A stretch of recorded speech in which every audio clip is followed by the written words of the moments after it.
मीरा भाईंदर होणार आहे free wifi city.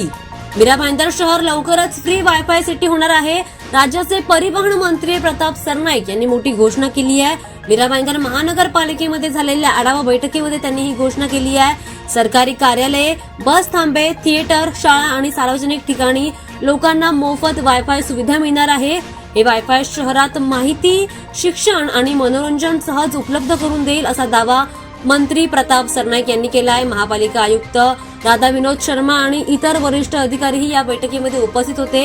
त्यावेळी त्यांनी म्हटलंय की ही योजना संकुल पद्धतीने राबवली जाईल, म्हणजे सुरुवातीला काही भागात वायफाय लागेल आणि नंतर हळूहळू संपूर्ण शहरात ते पसरवलं जाईल।